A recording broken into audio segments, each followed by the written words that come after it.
Kommst mit auf eine kleine Reise, auf einen Besuch ins Schlummerland. In dieser Geschichte geht es um die Sachen, die wir zwar spüren, aber nicht unbedingt sehen. Die Sonne, die unsere Haut berührt, oder die Wärme von jemandem, der uns umarmt. Also, dann mach's dir doch jetzt so bequem, wie du nur kannst, und dann machst du deine Augen zu. Der Ort, wo du bist, ist immer noch da, auch wenn du die Augen zu hast. Und jetzt stellst du dir vor, dass irgendwo da um dich herum eine Türe siehst. Eine Türe mit einer Türfalle. Wenn du jetzt die Türfalle abdrückst und durch die Türe durchgehst, bist du da, im schönsten Land, das es gibt, im Schlummerland.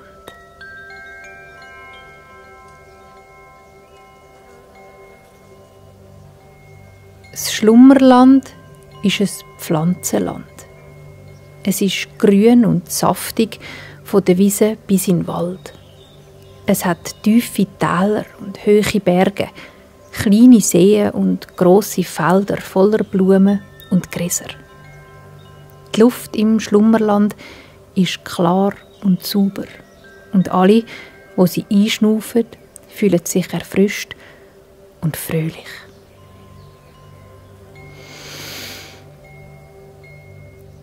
Die Pflanzen im Schlummerland tauchen auf, wenn und wo sie wollen. Die einen wachsen die grossen, wurzeligen Netze unter der Erde. Andere güchseln hellgrün und knackig aus dem Boden und wachsen so schnell in Richtung Himmel, dass man ihnen beim Grösserwerden zuschauen kann.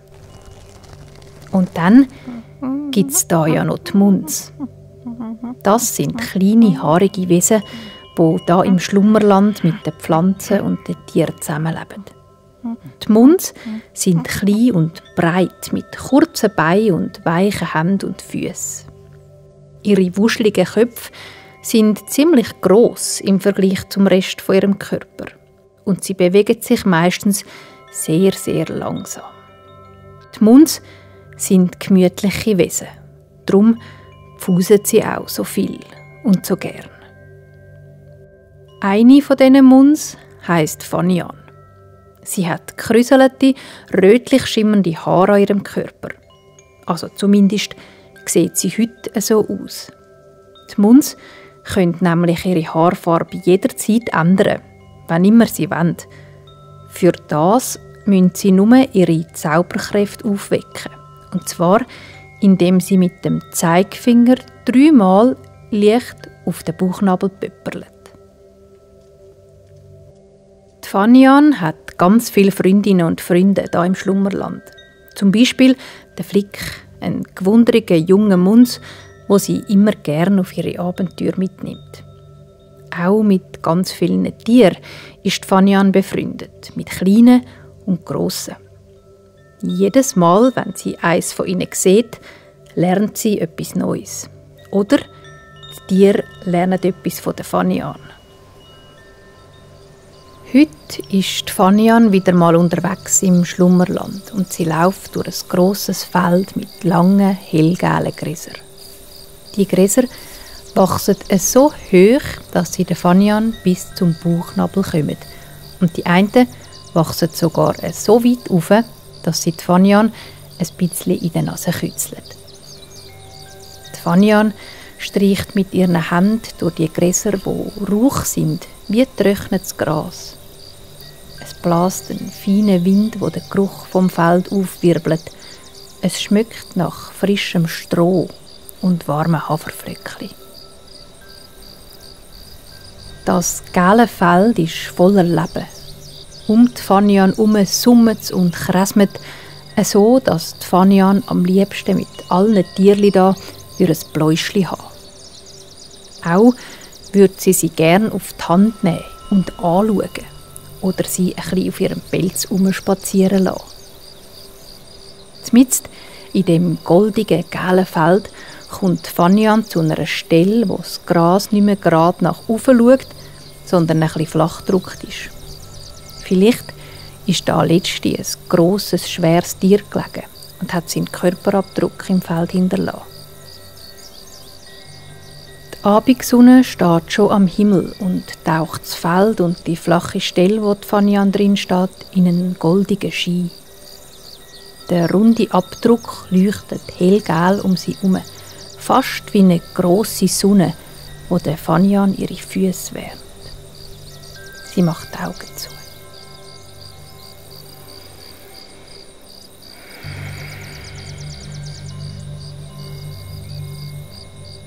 Die Wärme vom Kreis fließt in ihre Füße und wandert von dort aus weiter ihren Körper durch. Von ihren Füßen weiter zu den Wädli, den Knien, zum Füdli. Alles ist in goldiges Licht getaucht. In ihrem Bauch spürt sie das Licht besonders fest und warm.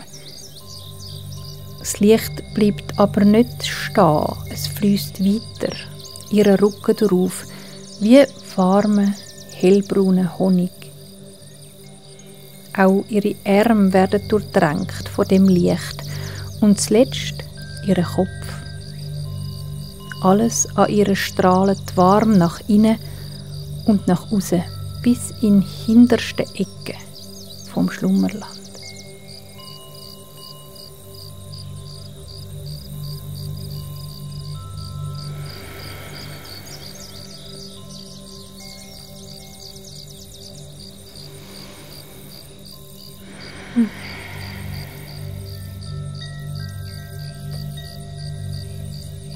Fanian spürt ihre Füße am Boden und schnauft tief und bis in den Bauch runter ein.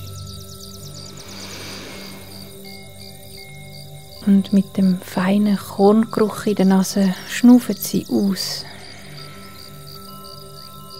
Ganz langsam und lang.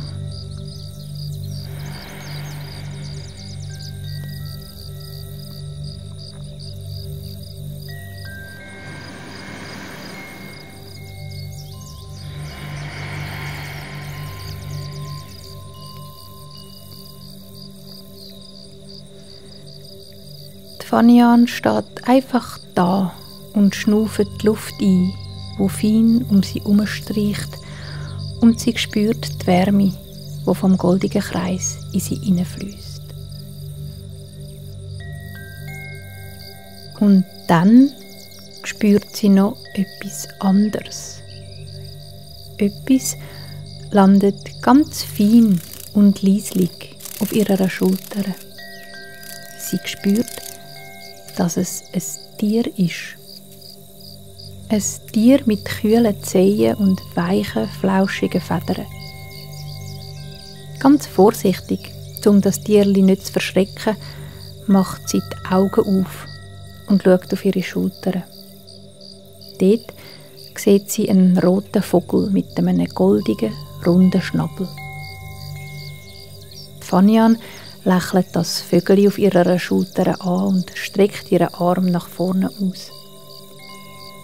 Mit ihrer Hand macht sie ein kleines Schäleli.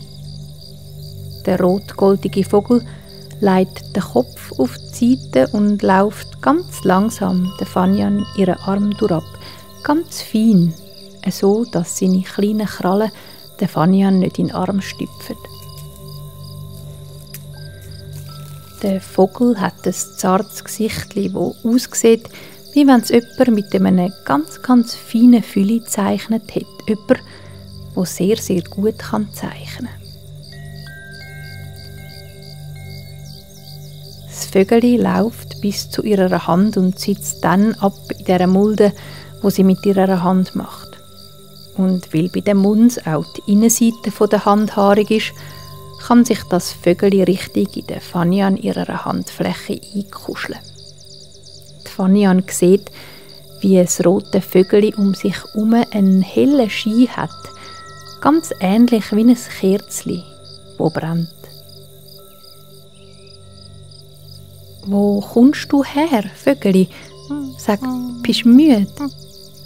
Fragt Fanian das kleine Wesen in ihrer Hand. Sie hat eben gesehen, dass das Vögel sich Mühe gibt, um seine Knopfäugel offen zu halten. Auch der Kopf knickt immer wieder ein bisschen auf die Seite, wie nach einem langen, strengen Tag. Das Vögel seufzt und sagt leislich: Ich komme vom höchsten Punkt vom Schlummerland. Der Punkt liegt zuoberst oben in den Bergen, hinter dem Urwald. Dort habe ich mein Nest. Heute Morgen habe ich meine Flügel ausbreitet und mich auf den Weg gemacht, da runter in die schöne, warme Gegend vom Schlummerland. Ich habe mich gefreut, um die sonnenwarme, feine Luft da unten einzuschnaufen. Und von weit oben habe ich dann dich gesehen, wie du deine Spur durchs goldige Feld ziehst. Und weil ich schon so viel von den Munds gehört habe, aber noch nie einen gesehen habe, habe ich gedacht, ich lande mal auf dir und schaue, was passiert. Die Fanian freut sich. So ein Glück, dass das Vögel ausgerechnet sie gesehen und als Landeplätzli ausgewählt hat. Das Vögel in der Hand ist leicht und weich und es hat seine kleinen Augen jetzt zu und schnauft ruhig ein und aus.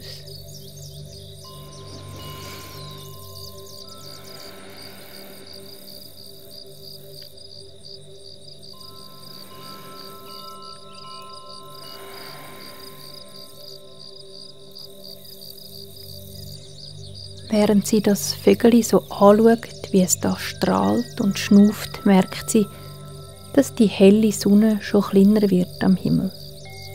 Im Schlummerland geht die Sonne eben nicht unter, wie bei uns, sondern sie wird am Himmel immer kleiner und kleiner und kleiner und löst sich dann einfach auf. Ganz säuferlich sitzt sie zusammen mit dem Vogel in ihrer Hand ab, in den Abdruck im Feld.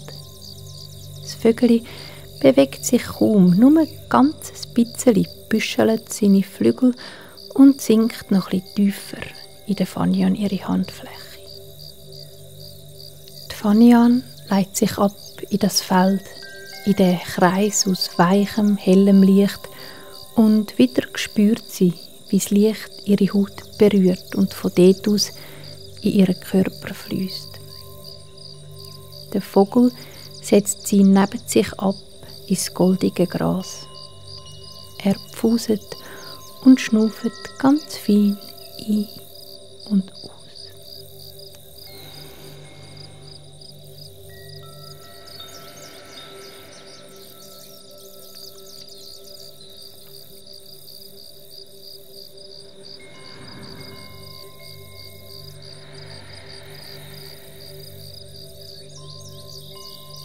Fanian liegt neben dem Vögel und schaut es noch einen Moment lang an. Wie friedlich dass es schläft, wie ruhig dass es ist und von wie weit her dass es herkommt. Wie es echt dort ist, auf dem höchsten Punkt vom Schlummerland. Sicher schön, denkt Fanian und streichelt dem Vögel mit dem Finger ganz fein über sein Federkleid. Das seufzt und lächelt ganz ein kleines bisschen, wie in einem schönen Traum.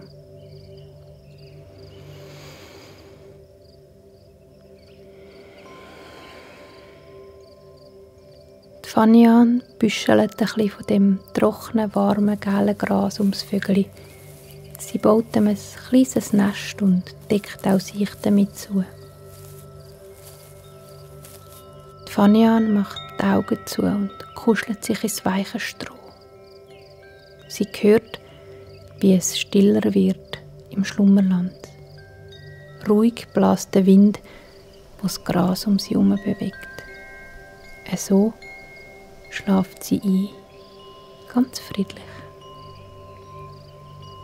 Mit zugehenden Augen merkt sie das Licht, das um sie herum und bis in sie hineinstrahlt. von zunderst unten bis zoberst oben. Von ihren Zehenspitzen fließt das Licht ihre Beine und den Rücken drauf, bis zu den Schultern, ihren Ohren, ihrem Kopf.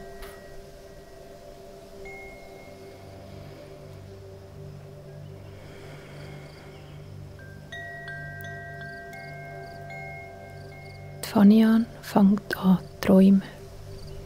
Sie träumt, wie sie mit dem Vögeli zusammen aufsteigt aus dem Feld voller goldigem Licht. Zusammen steigen sie auf in die klare, lauwarme Luft und das Vögeli fliegt ganz nahe neben ihr immer weiter rauf, in Richtung Himmel, zum Mond und zu den Sternen.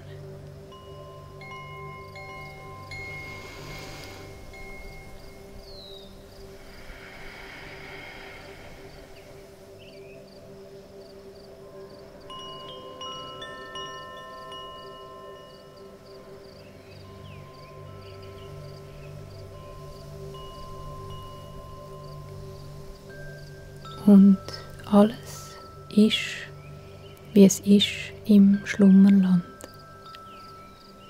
Die Fanian schläft tief und fest. Unter ihr und über ihr ist alles weich und still. Und nur ein ganzes feines und langsames Schnaufen kann man noch hören. Ein und aus. Ein